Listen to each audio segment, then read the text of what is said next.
ఇది కేవలం సమాచారంగా మాత్రమే భావించండి. వైద్య నిపుణులను సంప్రదించండి. So vitamin deficiency in the pregnancy time, దాంతోపాటు లైఫ్ స్టైల్ ఇవన్నీ కూడా పాస్ ఆన్ అయ్యి పిల్లలకి హార్ట్ ప్రాబ్లమ్స్ వస్తాయి పుట్టంగానే అని చెప్తున్నారు. ఇది కాకుండా గుండెలకి ఎటువంటి జబ్బులు ఉంటాయండి చిన్నారి గుండెలకి? అలాగే ఎదుగుతున్న 7-8 ఏళ్ల వయసు లేదు టీనేజర్స్ కూడా ఇలాంటి సమస్యలు వస్తుంటాయి? నాట్ ఓన్లీ ఇదేంటంటే మల్టీ ఫ్యాక్టోరియల్, ఒక ఫ్యాక్టర్ అన్ని కలిసి హార్ట్ డిసీజెస్ ప్రొడ్యూస్ చేస్తుంది. సో ఫర్ ఎగ్జాంపుల్ ఇప్పుడు హార్ట్ డిసీజ్ లేదు, బట్ 5 years ఓల్డ్ చైల్డ్ వచ్చారు, పల్స్ సరిగ్గా లేదు, చూస్తే ఏంటంటే హార్ట్ రేట్ వెరీ ఫాస్ట్ ఉంటుంది, టాకీకార్డియా అంటారు, or heart rhythm disturbance. So ఇందులో కూడా మనకి ట్రీట్మెంట్స్ ఉన్నాయి, మెడికేషన్స్ ఉంటాయి, లేకపోతే అబ్లేషన్ అనే ప్రొసీజర్ చేస్తాము. దాన్ని బట్టి ఏంటంటే ఏదైతే గుండె రేట్ హార్ట్ ఫాస్ట్గా కొట్టుకుంటుందో దాన్ని క్రమబద్ధీకరణ చేస్తాము, నార్మల్ రేట్కి వచ్చేస్తుంది. ఇంకా 10 years 12 yearsలో హార్ట్ డిస్ఫంక్షన్, డైలేటెడ్ కార్డియోమయోపతి అంటాం. అదేంటంటే కంజెనిటల్ హార్ట్ డిసీజ్ కాదు, but some viral infection affected the body and then heart. దానివల్ల హార్ట్ ఫంక్షన్ మనకి నార్మల్గా కొట్టుకోవాల్సిన స్పీడ్లో కొట్టుకోదు, తగ్గిపోతుంది, 20% 30% అలా తగ్గిపోతుంది.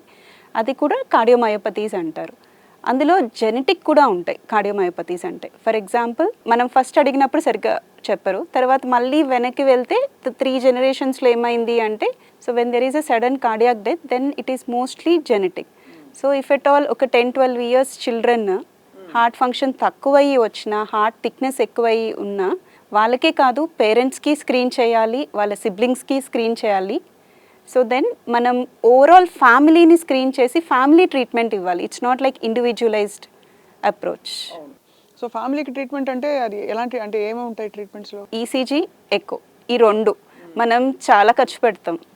దాంట్లో ఇవి very very simple test, 1 ECG 1 echo. If any one ఫ్యామిలీలో ఈ ప్రాబ్లం ఉందంటే ఆ స్క్రీన్ చేసుకుంటే తెలిసిపోతుంది. పిల్లలకు మామూలుగా ఈ నడిచేటప్పుడు ఆయాసం రావడం ఇలాంటి సమస్యలు ఉన్నప్పుడు లంగ్స్ అనుకోవాలా, హార్ట్ అనుకోవాలా, రెండింటిని సస్పెక్ట్ చేయాలా? సో నడిచేటప్పుడు ఆయాసం వస్తుంది, హార్ట్ రేట్ ఫాస్ట్గా ఉంది అంటే వాళ్ళు చెప్తారు, 7-8 years పిల్లలు చెప్తారు అనిపిస్తుంది మాకు అని, అప్పుడు మెయిన్లీ హార్ట్.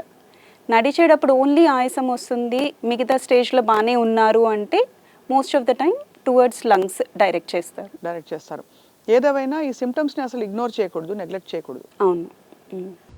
ఎప్పుడైనా ఎక్కడైనా మీ చేతిలోని వార్తా ప్రపంచం, మీ మొబైల్లో, మీ కంప్యూటర్లో, మీ టీవీలో. సాక్షి టీవీ డిజిటల్ ప్రసారాల కోసం లాగిన్ అవ్వండి www.youtube.com/సాక్షి టీవీ. సబ్స్క్రైబ్ సాక్షి టీవీ యూట్యూబ్ ఛానల్.